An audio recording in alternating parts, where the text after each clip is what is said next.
Yeah, we were just talking about how we're all kind of moving slow this morning, but yeah. But hey, we're here and we're moving. So We're moving. We're doing a step in the right direction, you know? we are. We're shaking it all out, and we'll get it figured out. And We hey, got bed at like 9:30. I'm still exhausted, so I don't know what the deal is. I know. I don't want to pull the old card, but no, it might be leaning towards that. I don't know, but One day, when is it justifiable? You know, when is it justifiable? I keep lying to myself, Travis, and just I'm in such denial. but so far it's working for me, so I'm gonna hang with it. There you go. Keep it going. Keep it going as long as you can. Right. All right. Well, let's talk about some food and drink and all that good stuff that goes along with it.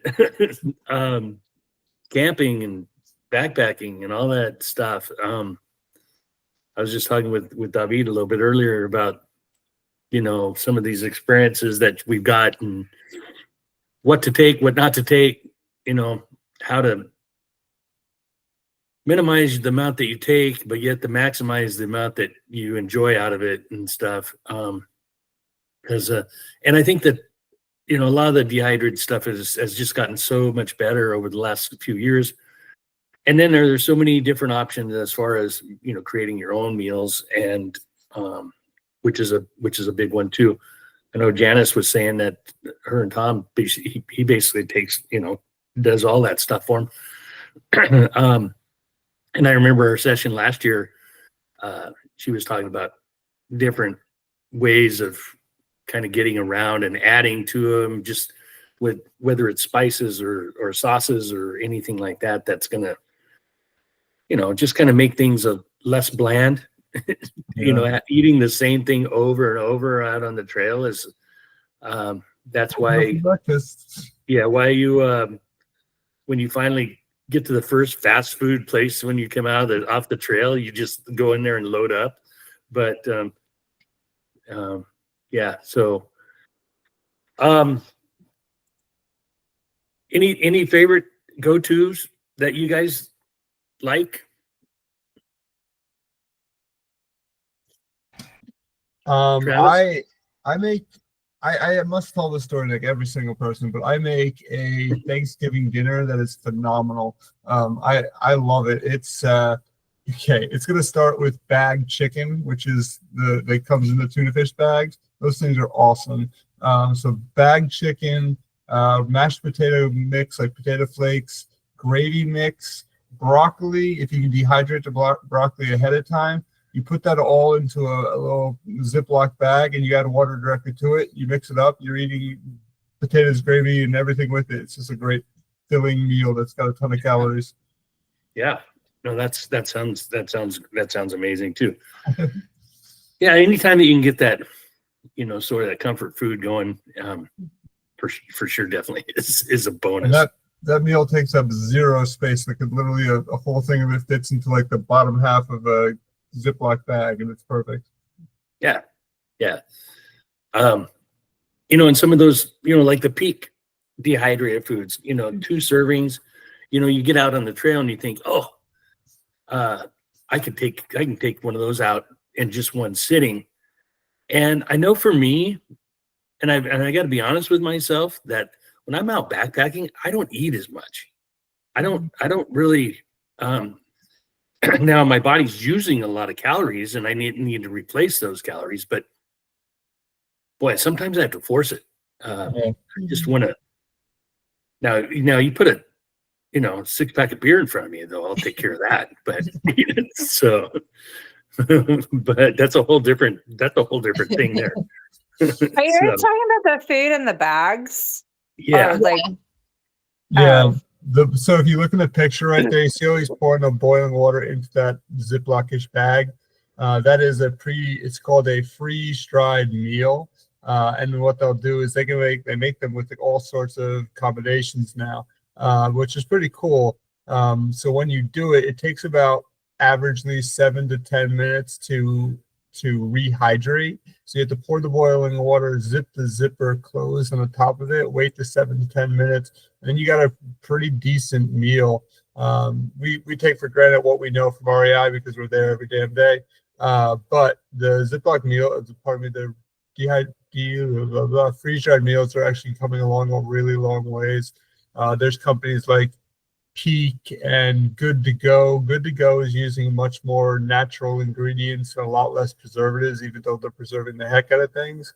But there are different companies that make really good ones. And then there's like the classic like chili mac from Mountain House. And chili mac from Mountain House is not my favorite meal by any means, but people seem to love chili mac from Mountain House. So it really just depends on what you're looking to get into. But if you go to REI, there's literally 2 aisles worth of freeze-dried meals that are actually pretty decent for what they are. Yeah. I've always wondered if they're good. So Yeah. the thing I tell everybody about the freeze-dried meals, they're like, oh, I just want to go home and try it. It's not going to be good when you try it at home. You're going to eat it, like, what? And then never pour it onto a plate and look at it because it's not going to look good either. So definitely enjoy it in the backcountry, but don't be like, ooh, let me try it at home. It's still good. It's not as good as you're hoping it will be in a fun country. Yeah. That's although I did take my daughter backpacking a couple of years ago for one of the first times. And she's an eater, but she's pretty finicky eater. And so I grabbed a couple different ones because I sure didn't want to experiment, in the backcountry with her. Yeah. And we tried a couple, and she's like, oh yeah, I could eat this for sure. And so it worked, which, took some of the surprise out of it when we went up there. Me, I knew what to expect, that there's going to be a little bit of texture issue. There's going to be sometimes a little flavor issue or something that you just have to kind of get over. But it actually ended up pretty good. And plus you can take a lot of other snacks and stuff like that, but I think you have to be careful, not to overdo it and not take too much. Like me and my clothes, I always take too many clothes. I don't know why. I don't know what goes in fashion. You're a fashionista. You're a fashionista. Yeah. I gotta show off, because hey, look at me, because I've got a new shirt on every day. No, I don't put on a new shirt every day. I bring half of them home. But I think I've pretty much gotten over that, and the same thing with the food and snacks and stuff like that. Now, I am getting a little bit more creative with my morning coffee drinks and stuff like that. So you can. There's ways of getting around that as well. So what's your favorite breakfast? Because I feel like I'm not a big breakfast person at home. So what do you do for breakfast? We always end up doing oatmeal, and I feel like I'm forcing it down. Yeah. I'd rather just have like a handful of trail mix and call it good. But what's one your of the things? One of the things I've gone to is taking like just a few flour tortillas. And then, if you make up your scrambled skillet, it has some onion in there, has a little peppers in there and things like that. And you can wrap that up in a tortilla and maybe put a little hot sauce in there, kind of make a breakfast burrito out of it. It's not too bad. Okay. Not too bad. Yeah. And tortillas will go a long way. You can get creative with them. So they don't take up a whole lot of space. Especially if you can get the right size for the bottom of your beer canister. Did I say beer canister? Yeah. I hear a common theme here, Dave. You're on this beer thing. I am. Beer's not just for breakfast anymore. So, yeah. I've got a beer canister, and then over here I've got my beer canister. No wonder your pack weighs so much, Dave. No wonder your pack weighs so much. Yeah, when you see me on the trail, and there's everybody's got a bladder coming off one side. I've got a beer tap on the other. So you have a quarter keg on your back. You're good. That's right. Something about the freeze-dried meals you have to really be careful about is over and under hydrating them. So a lot of people accidentally add too much water or too little water. What happens when you add too much water, it turns into like a gross, disgusting soup, which it shouldn't be a soup. It just changes the whole texture of it. And some Yeah. people which if you're doing a rice, you end up with the crunchiest rice. Every bite is a crunch, crunch, crunch, crunch, crunch, crunch. And it's just not Yeah. a good experience. So just make sure that the directions on the back are usually pretty good. When it's a pasta dish, though, I tend to go a little bit less water than when it's a rice dish. Rice dish, I'm like spot on how much water you add. But with pasta ones, I add just a hair less just because it turns into such a soup, and it's not that good when it gets to be a soup. Yeah. And it's Yeah, not You saying can always re-add. yeah, you can always add more to it. You cannot under add. That's- But the thing is, like, if you're rehydrating them, you're not making like, oh, it's a delicious chicken broth that I can just drink down. It's not a good broth that's in there when you just fill it with water. So just be very cautious of how much water you do add to them. Absolutely. Yeah, absolutely, for sure. Yeah, let's look at a couple of things. So, and when we're talking about stoves, pretty much, there's the BioLite, and you get the wood, little wood stoves and stuff like that. But primarily, you're either looking at a white gas fuel stove that's kind of the lower center, with the fuel bottle there, which I have used that one for almost my entire. I'm actually in the process of trying to convert over to like a pocket rocket, and which is going to be similar to the MSR over on the upper right. It's just a fuel canister stove, just a little bit smaller, a little bit lighter, and they work really well. Jetboil has come on, and they've got a bunch of different models and things like that. And I'm just trying to go a little bit smaller, but update my stuff a little bit. The Whisper Lights, I mean, the thing is about them, every one of my MSR stoves, I've got some of them that are almost 40 years old, and every one of them works great still. So it's really hard to move away from something that's working well. So, just sort of some of the examples on options there. One of the, so here's a little segment on, kind of comparing the two. And when we talk about liquid fuel, which can be a number of multi-fuels, can be the white gas, but there's some, other burners that will actually burn, whether it's kerosene or diesel or, just about run on almost anything. And so we'll talk about that a little bit here.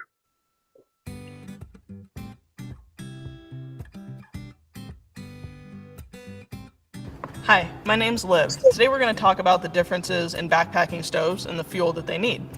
Oftentimes I'm asked, what kind of stove should I bring backpacking with me? It's a really great question, and there are a whole lot of options out there. We're going to try to cut it down into two camps. So first, you've got your canister stoves that are going to be a little bit more convenient right off the bat, honestly. And then you've got your white liquid gas stoves. They're going to be a lot more versatile. So looking at our canister stoves, you've got a pre-pressurized, pre-measured out amount of gas in this little canister here. And you've generally got lighter weight systems to go with them. Within canister stoves, you're looking at your integrated systems, which is the burner and the pot, all included in one there for you. Or you've got your lighter weight option that's just the burner. You will have to bear in mind that you're bringing your own pot or cup to that game there. So these guys are extremely easy to use. There's no priming required, anything like that. You just light and go. Now, the downside to this kind of stove is that while you've got a convenient, pre-measured, pre-pressurized canister, these guys can be really hard to recycle. And the fuel isn't as widely available in other markets or other countries as they are here. So trying to come about the proper fuel to use can get you into a little bit of a pickle if you happen to be traveling. Our other option here is liquid gas. You've got a refillable canister, which is this guy right here. This is the gas that just goes into it. So having a refillable bottle, you're already a little bit more on the eco-friendly side with liquid canisters. With these guys, you've got a stove that can perform a lot better at high elevations as well as in cold temperatures. So if you happen to be pursuing a mountainous endeavor, you might want to go with a liquid stove versus a canister. You can also use, depending on the stove that you're getting, multiple types of fuel with these stove systems here in the liquid camp. You can use kerosene, unleaded, even aviation fuel with some stoves. So no matter where you're traveling, chances are there's something liquid that you can burn, put into this canister and get your fire going there for you. The downside to these liquid stoves is that they're going to be a little bit heavier and a little bit bulkier, but you can preset the amount of fuel that you need to use, so you can help kind of curtail that weight difference there. What it comes down to with these different stove systems here is just knowing where you're going and what your activity includes. Backpacking, quick overnight trip, you're not going to be anywhere too cold or too high up in elevation, go with the canister system. If maybe you're doing a little bit more of an alpine ascent style adventure, you might want something that's going to be a little bit more reliable at those colder and higher temperatures. We've also got a video for you that can help you decide, if you go the way of a fuel canister, how much fuel is left in your canister. That's usually the biggest mystery surrounding this particular type of fuel, and we can help you cut through the static with that. All right, have a great one, guys. Thank you. Like I said, I've been using the white gas stove forever. There is a little bit of there's a little technique in lighting the white gas stove. I think one of the first decisions you sort of need to make, kind of how long am I going? Where am I going?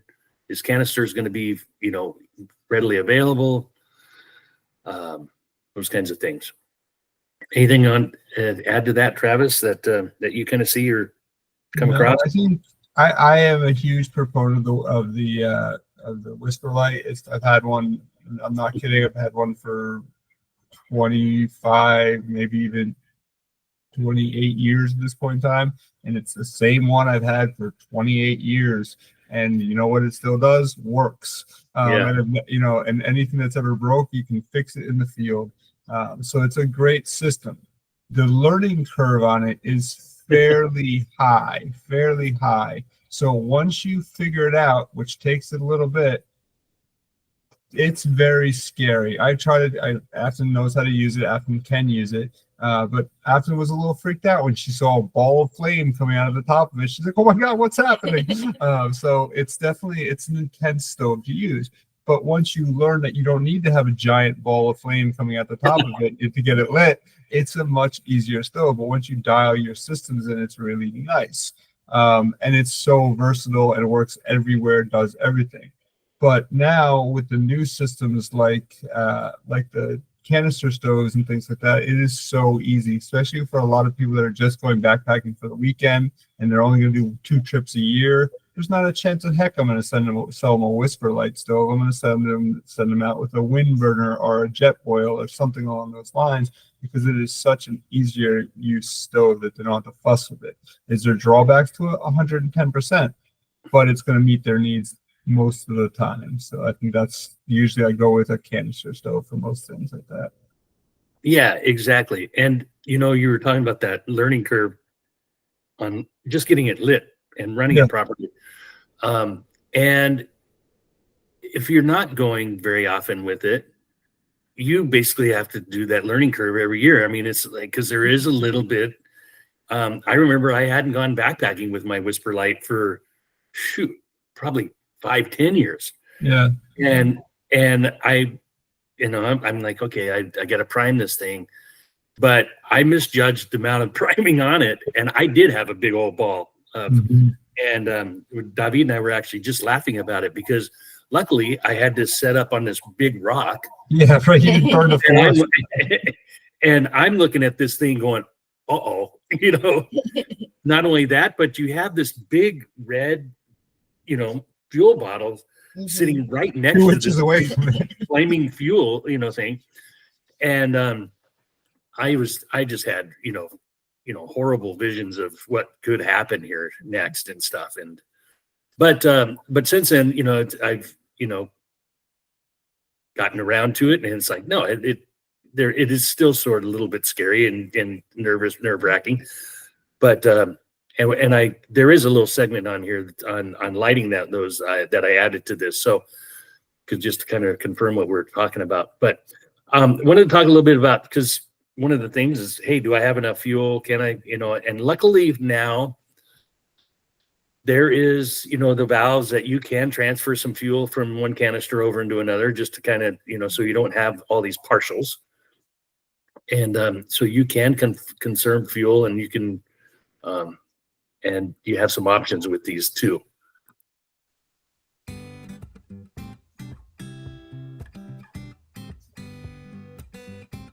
Hi, my name's Liv. Today we're going to talk about how much fuel is left in my fuel canister. Generally, there are two different ways we can go about figuring that out. The first way takes place at home. It requires a kitchen scale. The second way can either take place at home or once you're on the trail, and that'll require this pot of water right here. So, getting started with our at-home method here with the scale, we're going to take one of these 100-gram canisters. You can find these just about anywhere. They come in both 100-gram, 200-gram, as well as a pretty big 450-gram canister. Again, we're dealing with 100-gram canisters. So I'll take my empty canister and set it on the scale. At this point, I just want to find out how much the empty canister itself weighs so I can subtract that. That's about 92 grams. Now I've got a canister that I've used on a trip or two here. I want to see how much we've got left. That's about 172.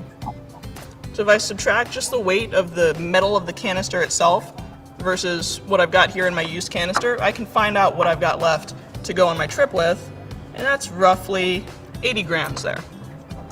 So on to my second method. What I'm going to do is settle the full canister and the empty canister in some water, mark where they are, set my used canister in, and compare those against the empty and new canister so I've got a gauge. I'll start off with the new canister here, set it in the water. There's going to be some bubbles to come out from under it because it's got a bit of a dome shape. Let those bubbles air out. Figure out where the water stops floating on the canister and give yourself a little mark.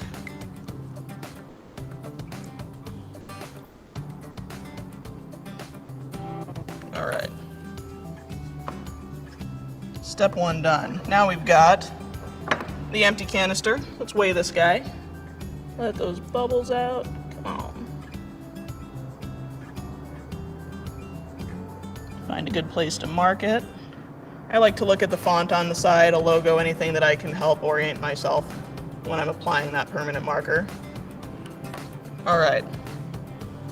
So now that I know where empty looks like and what full looks like, I'm going to take my used canister, try to gently gauge where I'm at here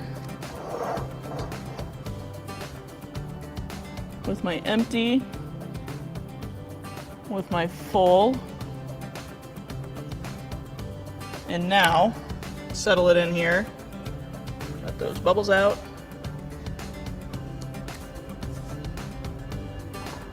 See where that floats to. All right, I've got my mark. And now I can see where I was on full, where I'm going to be on empty, and where I am now, still about 3/4 of the way full. So that'll be good for an overnighter, depending on how much I plan to boil. Those are two good ways to help gauge how much fuel you've got left in a canister-based fuel system.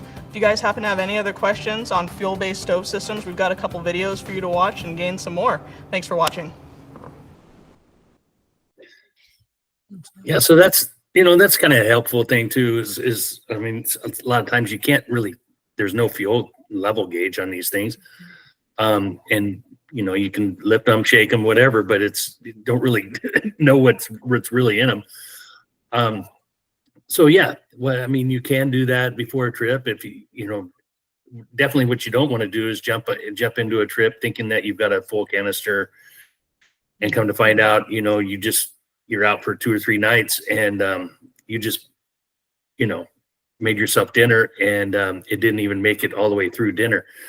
And so you kind of, now you've got dehydrated food that now it's cereal. So Afton just asked me a question, is probably one of the most common questions I get asked at REI. How much fuel do I need for my trip? How many boils of water will I get out of my canister? How many times can I heat up my food? How many times, so that no one knows how long a stove will burn? The biggest thing I tell people is that it depends on your elevation, it depends on the outside temperature, it depends on how much water you're boiling. Typically people are they tend to start boiling water in their pot and they don't have the lid on the damn pot, and all of a sudden they're wasting all that heat is escaping from the no lid on your pot. If you do not have a lid on your pot, you are wasting fuel. If you do not have a pot on your stove when you light your stove, you're wasting fuel. So you have to be really diligent with that. People ask that question constantly. I always try to explain that the canister that you see in the video right now, in the background behind all the words, that is what a 110 gram canister. I would probably get about 4 days out of that fuel bottle, but that doesn't mean everyone's going to get 4 days out of it, because you could be at higher elevation, you could be at colder temperatures, you could be at warmer temperatures. So it really just does depend. It's probably the hardest question to answer for somebody getting into backpacking. How many bottles? When you get home from a trip, that's why she's trying to show you ways to see how much fuel's left. You can start seeing it. The more you do it, the more you'll learn about how much fuel you actually use when you're actually backpacking. Absolutely. And I think that's a really, look at Tony. Good morning, How guys. are you doing? Good morning, the guys from the 51st province of Canada. There we go. We're doing well, thank you. Yeah, so I think that's a very, very good point.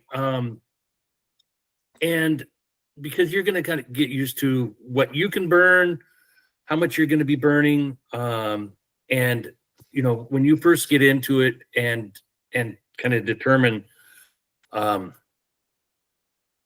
know, how much you're using on trips and things like that, then it's obviously you're going to want to take a little bit more just to make sure you don't run out.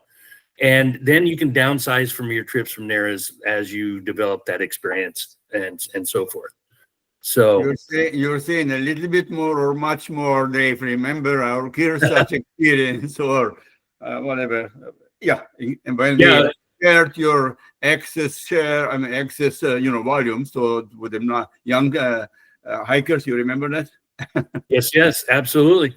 Yeah, taking a little bit extra, just, especially, if you're going to go out for a week, you don't want to run out on day 4 of fuel. I would rather come home with an extra canister than, need an extra canister. So, and that's going to come with experience. And like you said, Trav, it's very important too. A lot of factors come into play. Your altitude, your temperatures. Is it windy? Do you have any sort of windscreen that's going to help that? Putting lids on it. How much water are you boiling? And so those all factors that, as you're helping somebody decide on that, I don't know how much you're going to, I can give you a rough idea, but it's going to be a rough idea. Okay, here we go.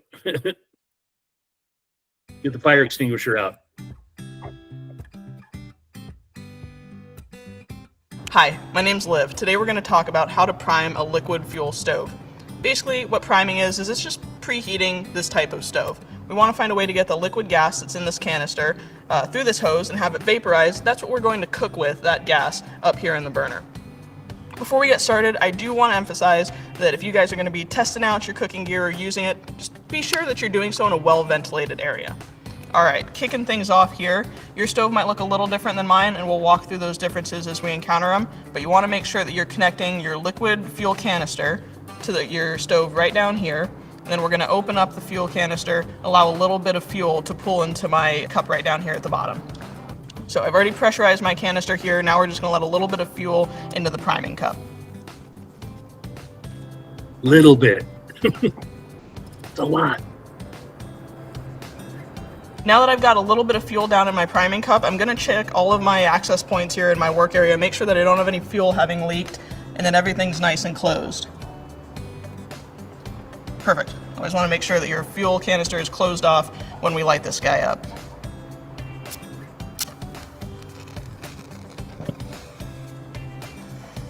These stoves are pretty neat. There are storm matches, I should say.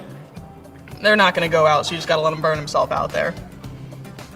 All right, we've got a little bit of a flame finally going up here on my liquid fuel stove.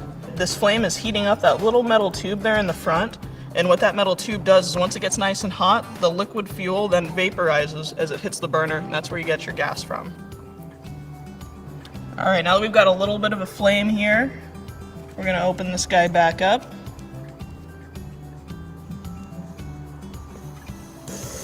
That's what we wanna see. Whew. All right, so what you want to look for next are these blue flames here. Once you see those blue flames around the inside of the burner, you can go ahead and throw your pot on there. You're ready to cook, you're ready to rock. So if it turns out that the flame hadn't caught and you're not seeing this, it just happened to go out, best thing to do, turn that fuel back off, let it burn through the fuel that's already in the cup at the bottom, wait for everything to cool, and then start again. Alright guys, that's about all there is to priming your liquid gas stove. If you happen to have any other questions or are interested in backpacking stoves in general, we do have another video on the differences between using a liquid gas stove and perhaps a canister fuel stove. Yeah, thanks for watching.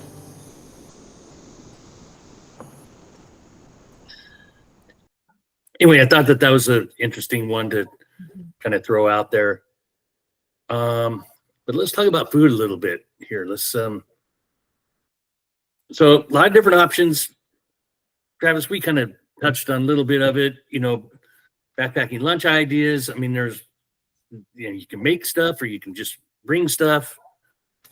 Whether, you know, I just listed a whole bunch of things in there as far as like jerky and peanut butter and jelly in small tubes, energy bars, you know, got little sandwich thins of tuna, tortillas, lots of options there. I mean, depends on how elaborate, how, you know, what you want to get into there.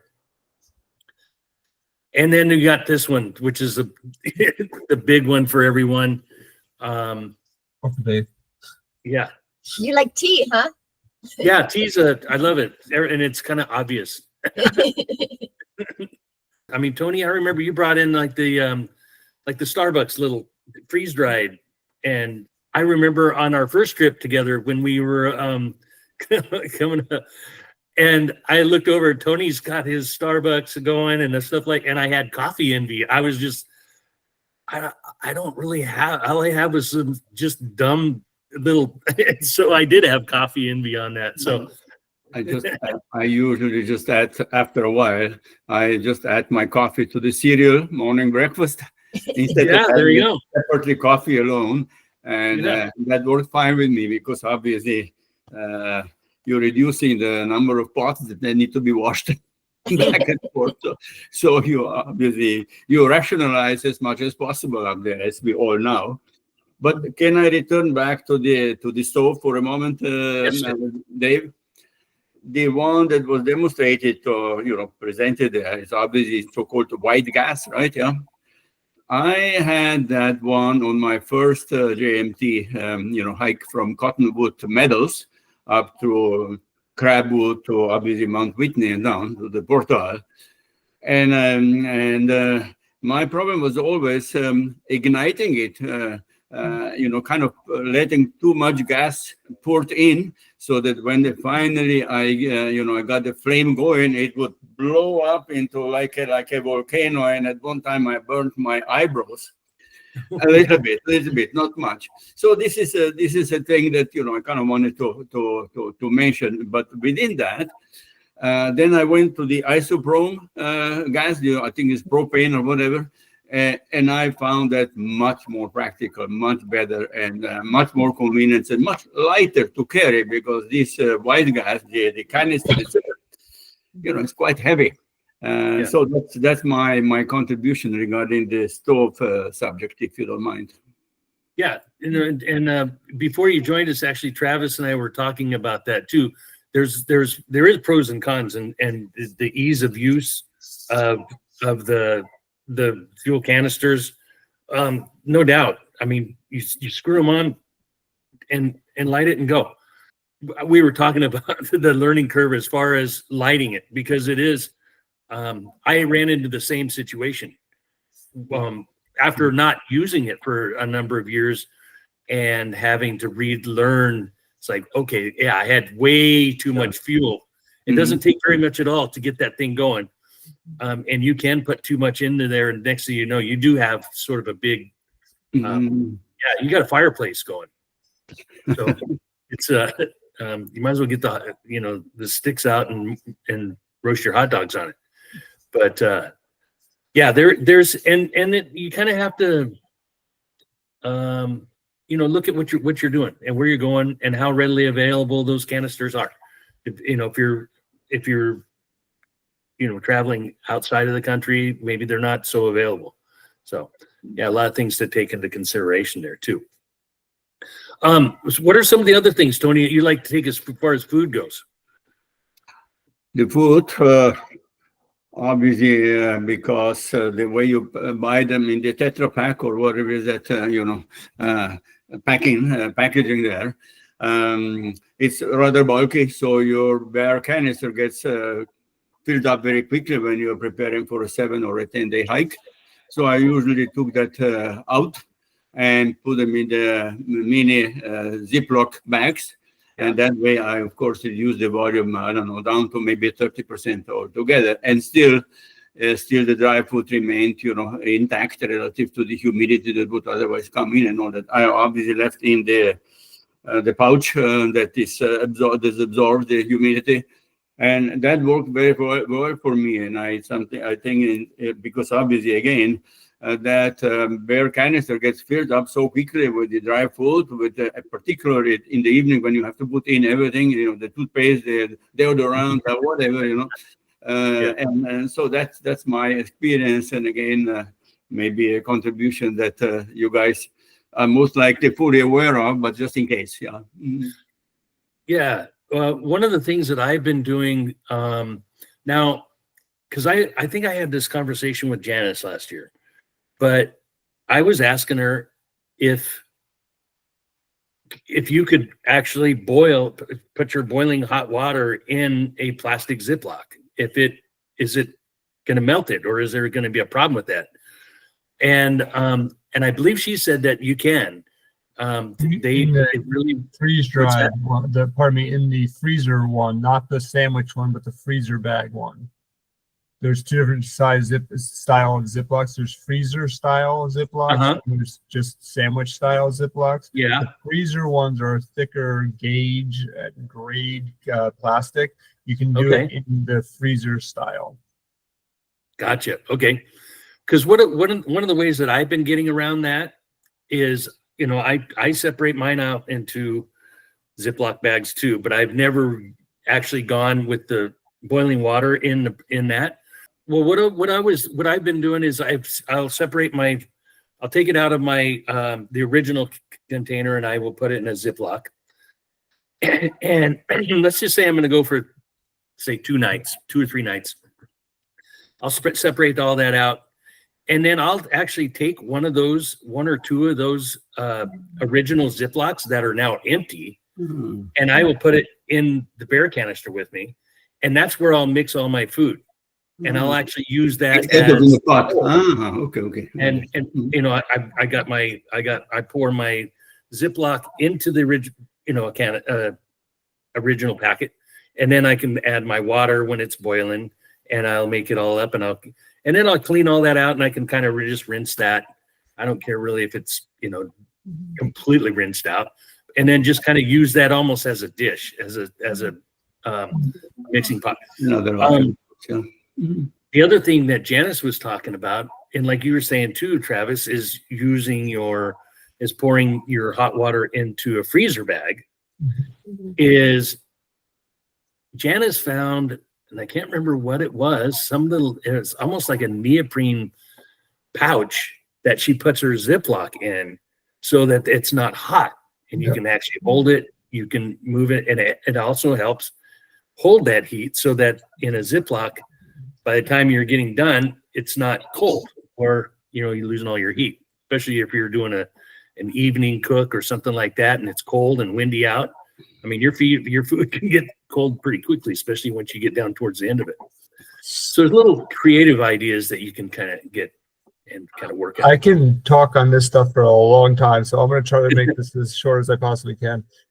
Something I do with the freeze-dried meals is I will unpackage the freeze-dried meals. I will put them into Ziploc bags so they take up less space inside my bear canister, which is really a benefit because those packages are gigantic when you actually try to fold them in there.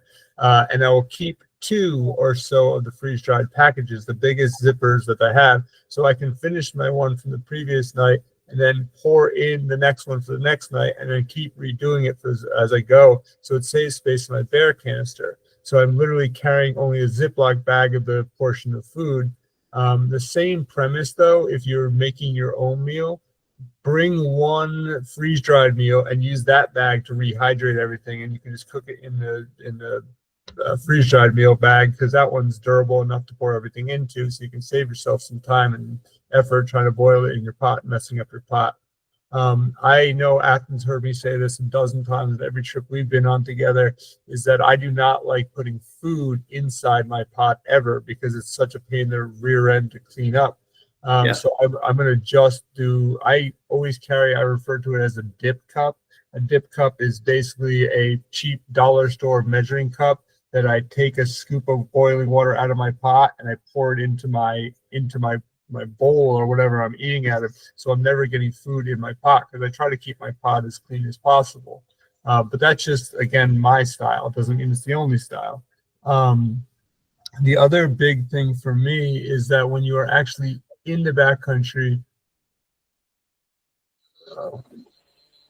I'm going to leave it at that, because I have other things. So I'll probably talk for 3 more hours. Yeah. Yeah. And I think that the more you go and the more you cook and the more you try and the more you fail, the better you're going to get. Your next trip's going to be better. And you just keep going and your food's going to get better. The way you process everything. I agree with you, Travis. I don't like doing dishes. And so if I can just kind of eliminate that and put these, to where it's, I'm using my original pouch as my serving bowl. To me, that's better. It's easier, it's cleaner, and it's an easy way to go. It's an easy way to go with that. I have a question. Sorry, man. Wherever you're kind of looking for some advice, instructions as to the food on the trails and stuff like that, usually you get advice that you need to consume 4,000 calories or so a day. As I kept on adding up my consumption of the food morning and obviously power bars during the day and then in the evening, I don't think I ever exceeded 2,000, 2,500 calories. and yet, I never ran out of necessary energy, necessary strength to do a 10 or 9 hour hikes. So, what's your guys' experience? Do you really consume 4,500 calories a day? Maybe I will lose some weight, obviously, 10 days, 10 days because of that. Nevertheless, how much do you need to eat in order to get 4,500 calories? So I can jump in on that one. It's interesting. I actually, for one of my lessons I teach, is food consumption. The human body needs, this is what I've learned, the human body needs 1,100 calories to process every metabolism, your heartbeat, your breath, everything like that is 11,000 calories a day. That's what the human body needs just to sustain itself. What's that? 1,100, pardon me. 11, did I say 1,000? 1,100. 11,000. Well, she's here. That's why she's here. 1,100 calories a day just to maintain your heartbeat, maintain your breath, maintain your liver, your every bit of blood flow, all those things you need to just live. That's what you're supposed to have in your body. About 2,500 is just from a relatively active lifestyle. You're supposed to do 2,500. If you're getting above that, 3,000 is usually accurate. 4,000 is a lot, mostly for like elevation. I know when I winter backpack, I'm sticking butter in everything. I'm putting butter in every meal I make. There's a good like pat of butter and everything just to add calories to it, because your body is going to starve for calories. But on just a daily backpacking trip, 2,500 to 3,000 is usually a pretty good number. And if you look now, pro bars and like power bars or whatever they're called, pro bars, are 350 calories in one bar. To 190, 150. Mm-hmm. Yeah, I'm ballparking numbers. And then you start looking at, can you grab on the bottom shelf of those food bags at the bottom? If you look at any of these new freeze-dried meals, just the first one is fine.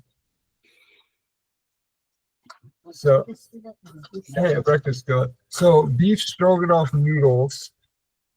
Beef stroganoff noodles has 580 calories in this bag alone, and this is a fairly low one. Some of the other ones have 1,300 calories in one bag in this stuff.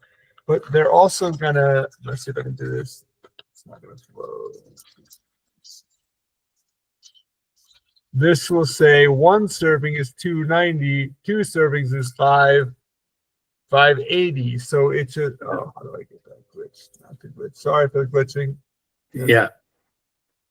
But 2 services, that means, one in the morning, one in the evening, or Yeah. whatever, or for 2 persons, or do you eat both at the same time, the whole pack at once? Because then you have obviously 580 or 600 pounds. But I find But that that's what much- Dave and I were talking about. Dave's like, we're not that hungry when we're backpacked, so it's struggle sometimes to eat that much food. So is this the 2 serving meal? And that's a hard thing for me to eat this. You can't see it. I apologize. There's I know, I glistening use that all the food in time. there right there. It's I have a them lot. here, a few still, yeah. The and we had this backpacking trip last summer, and there was a really big cross section of people that went. And what I noticed was the younger people that were on the trip would saw through that. They Yeah. would just go. And I think it's a lot with their metabolism too. I think they're eaters.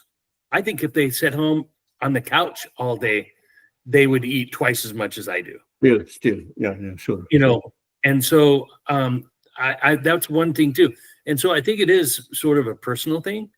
Now I was not intentionally starving myself. It's not that I didn't want to eat it. It's just like, man, I am just stuffed. I don't really need, I didn't felt like my body was craving more or needing. Now, one of the other things too is forcing myself to drink water too. And that's a whole different story there. But sometimes you have to force yourself a little bit to override what your body's telling you it wants. You need to just say, no, this is what you're getting, kind of thing. But yeah, that's all great stuff. That's really good stuff. I'm gonna try something here. Can you guys see that? The REI expert advice, is that on there? That pop up? Yeah, we can see it. You can see it?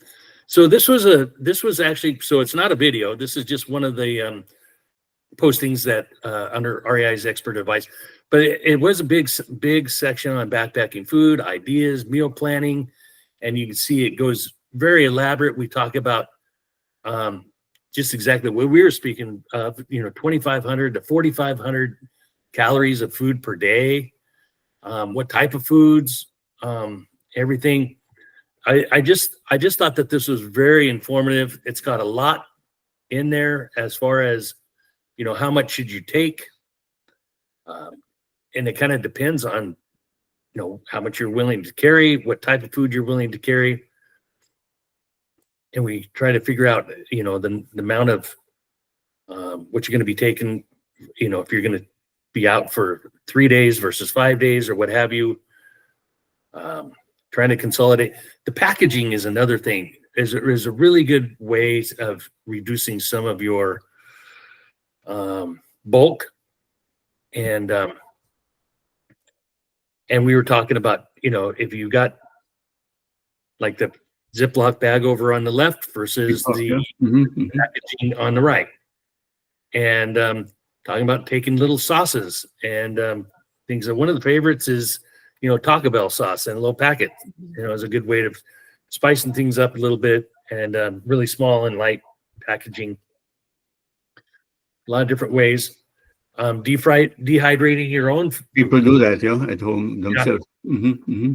For sure. They got it looks like they've got some vegetables in there, maybe some mushrooms, maybe I'm not sure what that is on the bottom. Maybe it could be apricots. Apples, whatever. it could be some sort of fruit. There's a lot of different options in here, and then you can sit down and plan out your meals and everything. But I wanted to just kind of run down through this and give everybody sort of a chance to there are resources out there to help you make these decisions. I'm looking at, some of these breakfast, lunch, and dinner, and I'm like, man, I don't know if I could eat all that in one day. Day one looks like it's pretty full. But it's options, and you just factor in, where you're at. Make sure you have access to water. A lot of different thoughts, ideas, and things to add in here. And Knowles National Outdoor Leadership School. Knowles has been around for a long time. They do wonderful things. There's a whole integration of getting people outdoors. But Knowles makes a book called The Backpacker Pantry, I think is what it's called. And it's all about meal prep and packing versatility, because meal prep for them is you bring bulk products. So like, let's say you bring 2 pounds of rice with you, but that makes 4 different meals. I'm making this up right now. Or 2 cups of rice, that makes 4 different meals. And then you bring 2 ounces of this and 6 ounces of this, and then you use that sporadically throughout all the meals. So you're varying your meals up. It's a really great way to look at it. Definitely takes some more thought process and also rationing when you're doing things. But it is a really good system. If you actually, it's called a backpacker pantry, because it's the idea that you're just pulling things from the pantry to make your meal. Again, it's good for like group work and so forth, so you can get more variety in your meals. It's a cool way to go about it too. Yeah. There, and you can get very creative with it, and you can mix and match. Maybe I've got 1 or 2 freeze dried meals that I'm taking, and then I'm going to take some ingredients for some other stuff, just to throw a little variety in there, because that helps too. So I pack up some dry sausage sliced too. And so then, together with this food, in order to add the calories as we are speaking, I put a few slices of that dry sausage. It is obviously very, very high fat content, very high calorie content, and it's still compact, low volume, but adds to the required calories quite well. That's my experience, and I found that through my various hikes. As a really very effective way of dealing with the requirements relative to the proper food intake, quality, and calorie-wise and quantity-wise. Mm-hmm. Well, exactly, Tony. And I think that that creative, adding some things, or maybe there's something that you don't like and you leave it at home, or whatever it is that adds a little bit of, sometimes it's just adding that little bit of comfort food that makes you feel like, okay, I'm not eating this cardboard package of stuff. It's like we were talking about in the beginning, tortillas are great for that.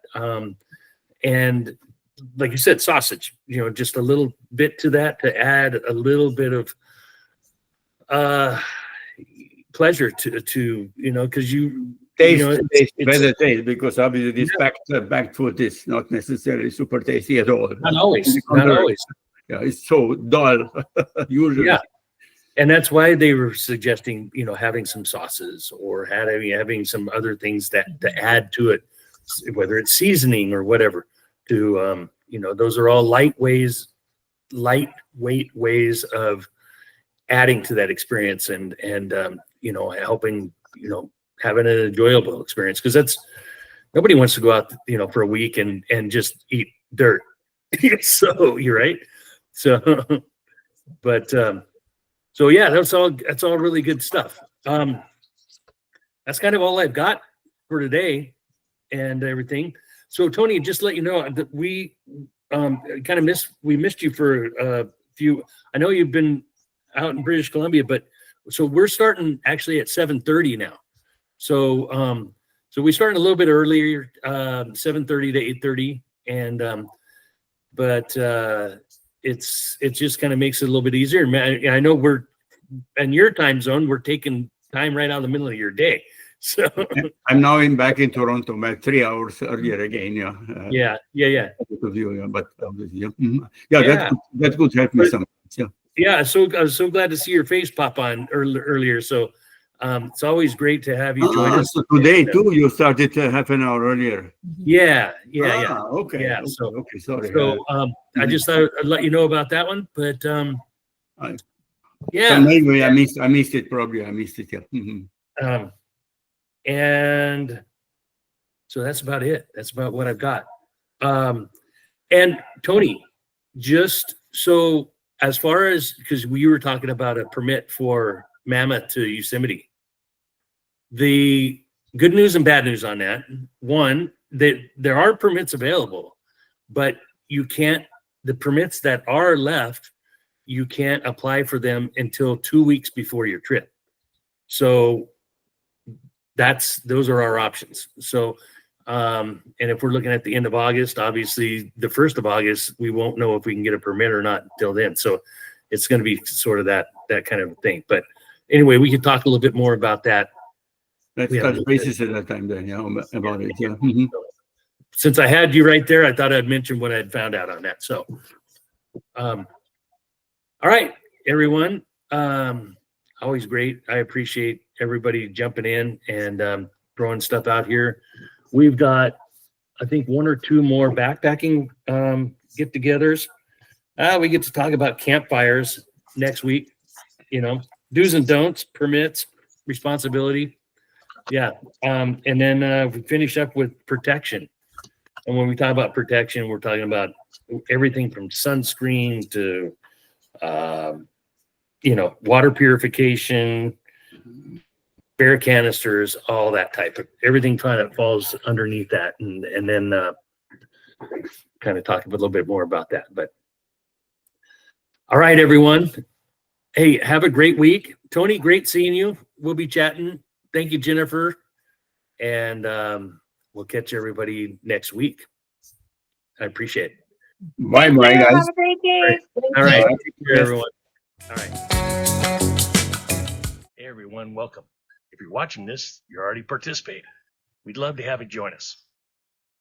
Simply send your email address to my email address listed below, and I'll make sure you get an invite to our next gathering. And we're looking forward to connecting with you. Cheers, and welcome to the adventure.